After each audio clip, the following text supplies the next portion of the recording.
Okay, we have Brandon here. We met Brandon. He works here at Ponchos, and Brandon has a passion about music. Brandon, when did you develop your passion for music? Since my dad started irritating me with music the moment I was born. I was told my first song that I loved was Brown Eyed Girl by Van Morrison that I was dancing around in the back of my dad's convertible. Oh, very cool. And we talked a little before about progressive rock and the beginnings of rock and roll. I want to talk about that in that era, how that really fascinated you. Mm-hmm. So what progressive rock is essentially how rock and roll started out with people taking blues music and speeding it up a little bit. And like guys like Pete Townsend from The Who and guys like King Crimson brought it together to, instead of basing the music on blues, that would be based on classical music, to try to make it as esteemed as possible, to try and make it as complex as they could, to blow people's minds, quite frankly. So you got people like Pink Floyd, Rush, and Yes, I'm a big Yes fan, that just try to make just this complicated, awesome, epic music that that they try to make these 20-minute long songs, which it sounds like a lot, but it's really always worth it during every listen. Just entire albums of 20-minute songs, which you'd think would be crazy, but these guys made it work. These guys were geniuses. Absolutely. And what are some of the other types of music that really you appreciate and you enjoy? Well, currently I'm getting into a mood with like funk and soul. I've been trying out some James Brown, some Al Green, not quite funk and soul, but like some Michael Jackson pop stuff I've been getting into a little bit.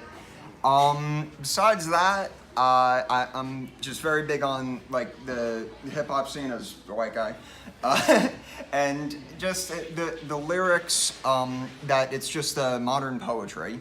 And just how you could take old songs, and just these guys with no instruments would just chop up these old songs and put it back together to make something new.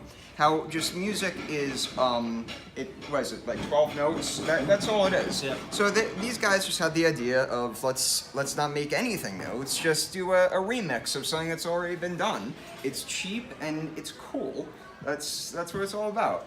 That's great. I mean, I think you're doing, like, we're bringing another Brandon on. He's going to talk about the local Long Island music scene. So having a Brandon and Brandon, because I think there's tremendous appreciation of music out there, and that people love music. So talking about it can only increase our popularity.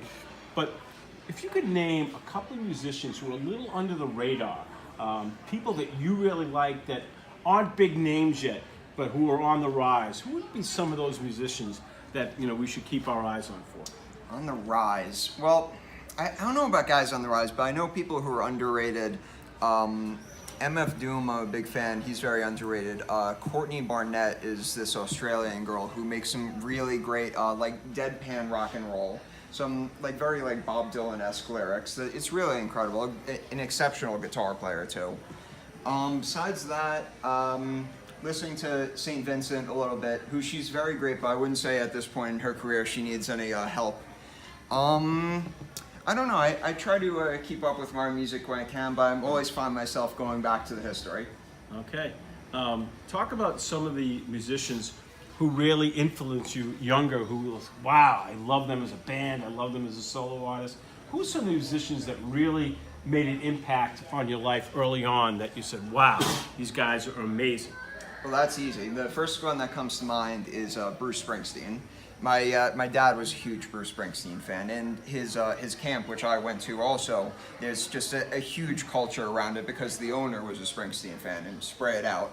And just listening to Born to Run, like his earlier albums, how he just like created this little niche that like a dash of soul, a dash of genius lyrics, just trying to get one quote that he did from the song Jungle Lands, that he wants to make a song that it could be played right before the end of the world, that a song that's that epic, that's that incredible.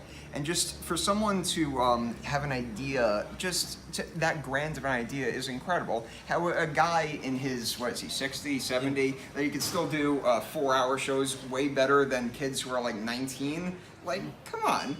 You can't not hate, you can't not love Bruce Springsteen, but he's a man. Now, this must be a silly question. I personally hate to admit this. I've never seen him in concert.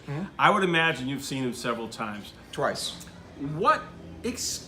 Tell us what a typical Bruce Springsteen concert is like, because I've heard it's like incredible. I've talked about the stamina, but talk about what a Bruce Springsteen concert is like.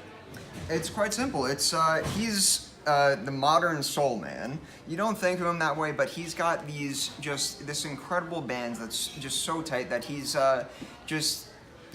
he does it very well. He keeps the crowd moving. He knows what songs the crowd knows and makes sure that they sing along with it, wanting to get them involved. He brings up girls to dance along. If there's a kid in the front row, he'll bring them up to like sing part of the chorus for a song. Going